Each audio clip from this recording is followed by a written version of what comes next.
Howdy fellas, Frankie Day back here again on YouTube. Today on YouTube, this is part 7 of part 2, a speedy197 group build, Cold War aircraft jets of the 1950s. Fellas, this concludes my part 2 build on speedy197's Cold War jet aircraft. I just finished this. My F-101, my F-100 Super Sabre is complete, finished. It was a very enjoyable build, time consuming.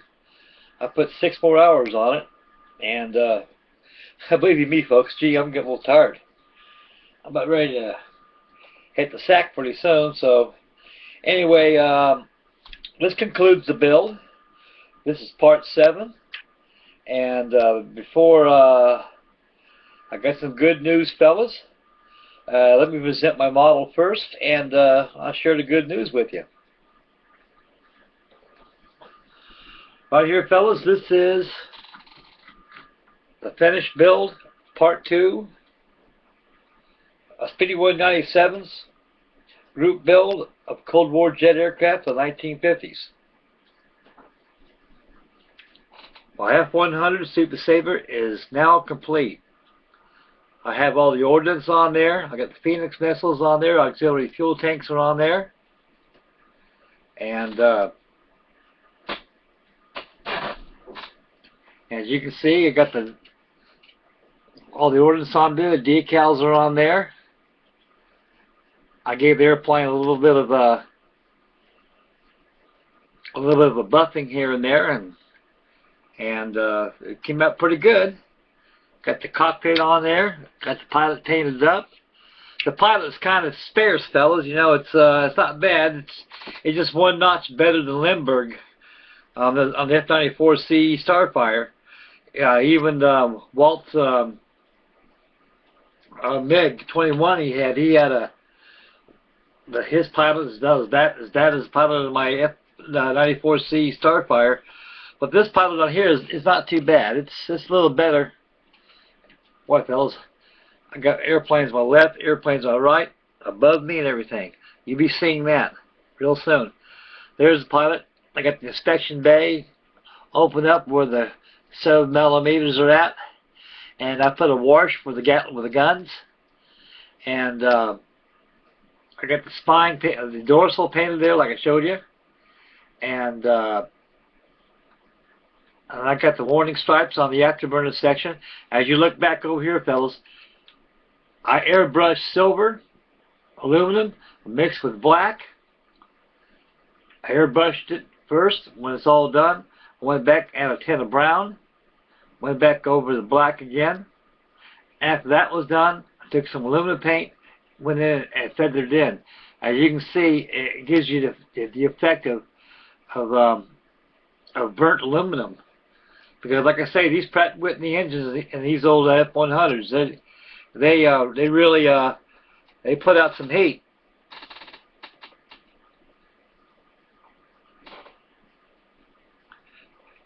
A colorful airplane it is, folks.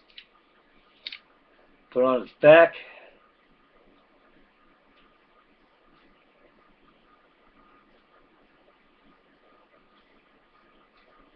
A little walk around.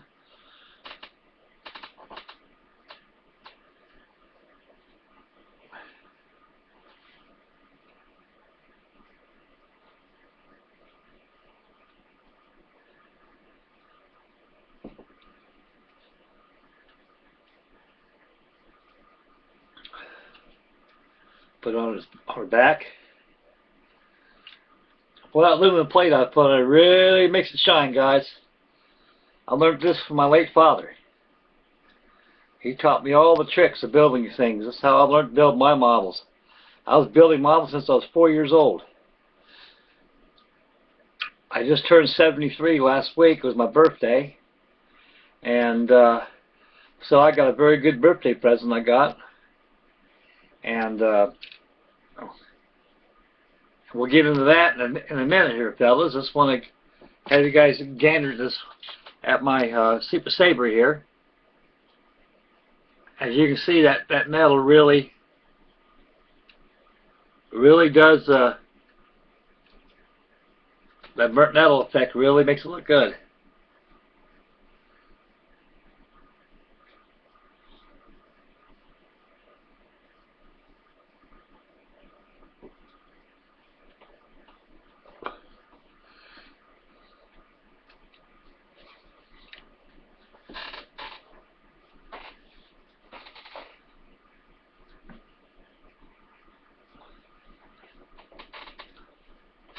Done.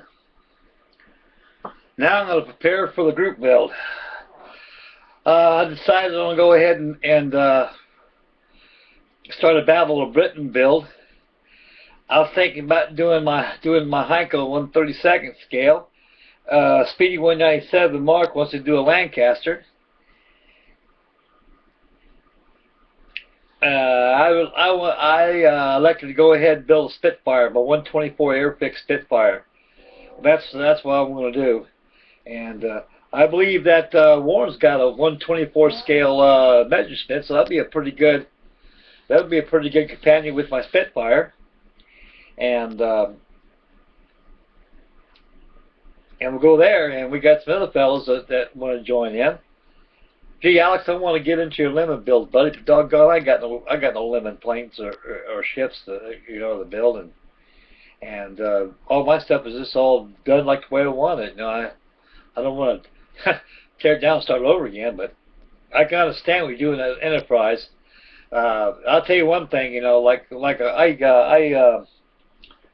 I commented on your video, about why this kit's a lemon.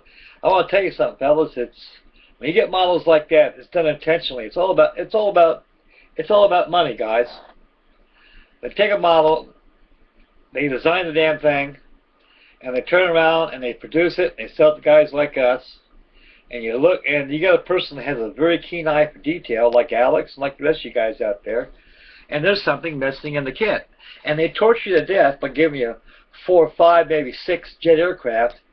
Then you go to the hobby shop and you get more aircraft you got to see. You got to buy this, you got to buy that. You got to buy photo etch ratings. You got to buy resin parts, decals, everything. That kit is designed for the consumer to go out and buy everything he can to load that thing up, and also scratch building extra parts on it, which doesn't call for in the kit. But I can't see in the world that a model that expensive and that well detailed, they don't put a hanger deck in there. Alex, you did a good job that hanger deck, brother. I tell you, you did a good job. Those tie down markers are real good. They fill the bill. And you put some LEDs in that hanger deck in there like that, and that's really going to spice up the build. And you got a lot of money soaked up in that bad boy. I know that for sure. They're not cheap, buddy. You're doing a good job. Don't paint the hull. The hull is beautiful. It's good. Just go ahead and finish up the interior. Put your flight deck on there. On your hull number 59 on your flight deck, instead of buying a $40 decal set, don't do that, buddy. Just get yourself some masking tape and cut fine strips. Then mask around the numbers and airbrush it with white. And you're all set. And doing a good job. And that's the only thing I can say. Reason why companies rob you like that. They do. Now, for an example, my Trumpler kit on my Albatross. Now I'm gonna get that started to get that done tomorrow, guys. So far on the Albatross, I've got all the maskings done on it. If you look at the top of here, I've got the walkway all masked down. It's like a decal right here. It's like a decal on there. I mask it down. Then when I paint the aluminum like that and pull the masking off, it'll be yellow. You'll see the yellow walkway on top of the wings. And I got some decal paper. I already painted black already, so I'll take a steel rule, cut 3/32 strips, make a border line. There'll be a separation line between the yellow and the aluminum. I'll get on that tomorrow when I get off taking care of some business tomorrow. And that'd be that.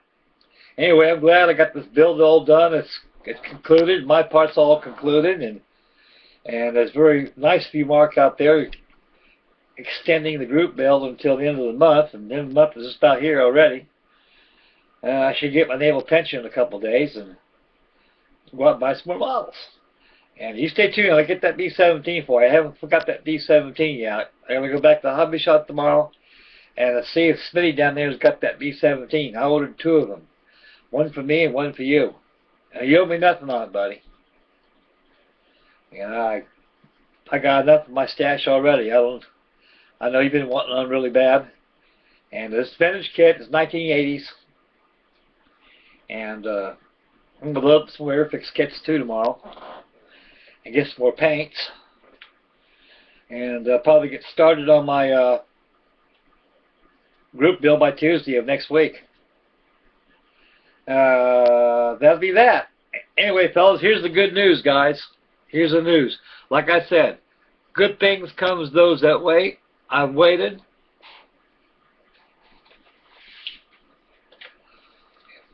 Here's my web camera.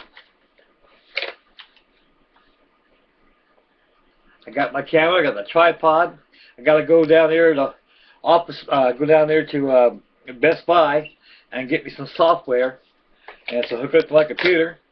Then I'm a business. You can see me in action doing my things, and I'll be happy, and you'll be happy. I'm always happy. Every day I wake up, at my age, I wake up, take a good fresh air in my lungs. I can work on a model and take care of my wife and stuff like that. I'm one happy camper. Anyway, fellas, I'm just rambling, and I just want to share the good news with you. I got my camera, so everything, it may be a day or so to get a little hooked up, but I got the camera now. I got the tripod. All I'll do is get me some software, and I'm good to go, boys. And I can have some close-up views of my work. It'll be a lot more better than this hideous webcam I got on my computer. And it is what it is at the time, and it's time to move on to something better, and I got it now. Anyway, fellas, this kind of concludes Part 7 of speedys197's Cold War jet aircraft of the 1950s group build. I'm done. I've done 2 of them. Tired. You gotta excuse my French, boys. That F-100 kicked my ass. And boy, most of it was all the painting and preparation due on and everything. It's tedious, but I got it done. Anyway, fellas, I'd like to thank everybody out there for your comments. I'd like to thank everyone for tuning in. And happy modeling. Please subscribe. And the Mad Modeler, thank you for that cigar you got coming my way. You the man, sir. You the man. You're a great fella, buddy. All you guys are great guys out there. And like a family. We all stick together. Anyway, it's time for you to sign up, boys. I'm on 13 minutes now, so I don't want to supersede my limits. The good folks at YouTube is giving me a little leeway a little bit, so anyway, time for you to sign off. And like I said again, you know, thank you very much. Happy modeling. And please subscribe. And thank you for tuning in. And may God bless, boys. And we'll catch you next time. I'll see you probably maybe tomorrow. I have an update on Albatross. Get that Albatross out of the way, then I can pay attention on my Spitfire. Anyway, fellas, thanks, guys. Take care, boys. Bye now.